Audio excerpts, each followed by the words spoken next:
Hello everybody, my name is Sean, and I typically do a bunch of mini documentaries on my channel of lesser known bands, but I'm a huge fan of Devin Townsend, and I knew that he was coming out with a new album, which I had known a little bit about previously, but apparently YouTube hadn't recommended his documentaries about the series along the way, and I had no idea how big of a project it was until listening to it yesterday, or after my first listen. But basically, like everybody else, Devin had been having struggles with the year 2020 and was going through the emotions and figuring out how to deal with his anxiety and kind of enjoying the idea of being trapped with those feelings of not knowing what's to come and all of this and the fear and everything else that we experienced in 2020.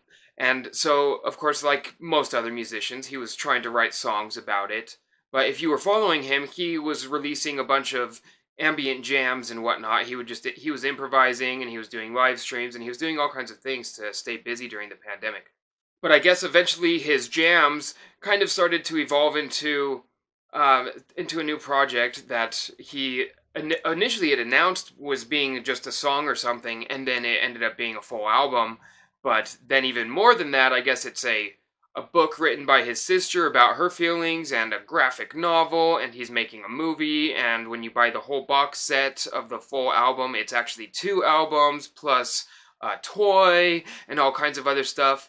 And when you look on his website, the first line describing the puzzle talks about how it's not actually an album. I figured I'm not going to go into everything, I'm just going to talk about the album itself, the puzzle, and what you are listening to when you listen to that album. Several months ago, I had heard something from Devin about the creation of Puzzle, and something about how he was working with 40 or 50 of his closest friends and family and co-workers, and maybe even the guy down at the gas station that he goes to, and incorporating sounds that they would send him. And my interpretation of the whole puzzle behind the idea was that he had to use every single thing that was sent to him in his music. I guess it went a little bit deeper, and he kind of considered it more like a jam session on the internet, where he started out with some kind of ambient sound or whatever, and would send that out, telling somebody, or everybody, to find the hidden melodies that they could hear, and bring out those melodies in whatever way they wanted to. Whether it was a bugle, or a woman speaking a different language, or a guitar solo, or saxophone solo, or whatever it might have been. And then Devin would jam around that and incorporate it into his mix and mix it in with all the other music. But I guess sometimes 40 people would put music to the same spot. They all heard something in that same spot, and he would try to incorporate every single person in at least 1 or 2 bars going through, which is just totally crazy. And really the whole thing just kind of re-solidifies to me that Devin Townsend is a genius. If you've listened to other albums by Devin Townsend, you already know his broad range of style, and how every album really is a different kind of experiment and a different idea, and usually him going through different phases, and often he is writing multiple projects at one time, because sometimes he's putting feelings into one thing, and then he's putting feelings into the other one, which is why this project, The Puzzle, actually has another album paired with it called Snuggles.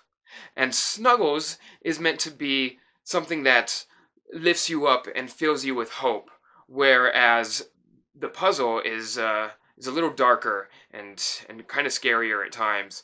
But again, it was expressing what we all felt during the pandemic, and it wasn't hiding from that fact in any way. And it was, it's full of uncertainty and strangeness, and it's totally a unique idea, really. So I had to say something about it. It's just totally crazy. Anyway, the contents of this album. I had initially thought it was going to be musique concrete, ambient sound collage, with Devin over it, and I was totally right. That's exactly what it is. What I didn't expect, or I guess I kind of did, is how wonderfully entertaining it is. In the past, he's had some drone albums. He has 2 drone albums, and if any of his albums I don't listen to, it's those drone albums. But I should have counted how many albums he has before this, but this is like number 30 or something. And so he's all over the place, and I love every little thing he does, or just about. And again, the drone ones being a little bit more boring, but if you're into that, I get it, for sure. And so he kind of took a little bit of that approach on this, but it is so filled with sound and so filled with changes and uncertainty again that that it's just constantly what's going to happen next. What's going to happen next? It reminds me honestly of my own jam project, Phasma of Hell, where like we weren't afraid of breaking boundaries in any ways, and so you're always, at least me when I listen to it, I'm always wondering what's coming next, and that's what I felt with this, and I love that, because so much music doesn't offer that in a sense, and really this album doesn't have what you would consider a verse. It doesn't really have what you would consider a chorus.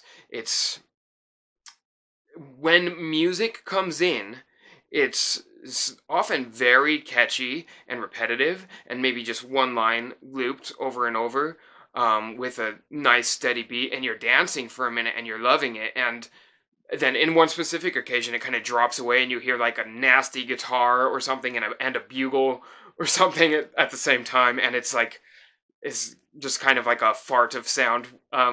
Not like Devin would typically do, though, since most people would know he enjoys fart humor. But then it goes right back into and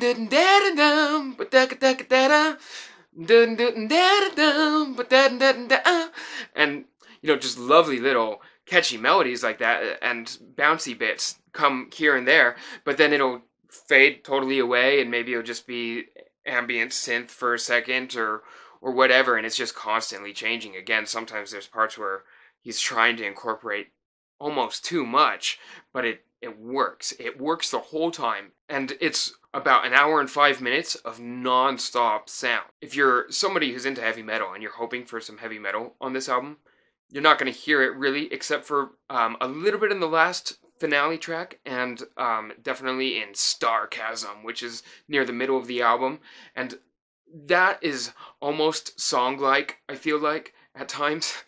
But, like, as soon as you feel like, oh, that build-up change went into the next section, this is a song, then it kind of drops away, and all of a sudden there's people talking or something like that.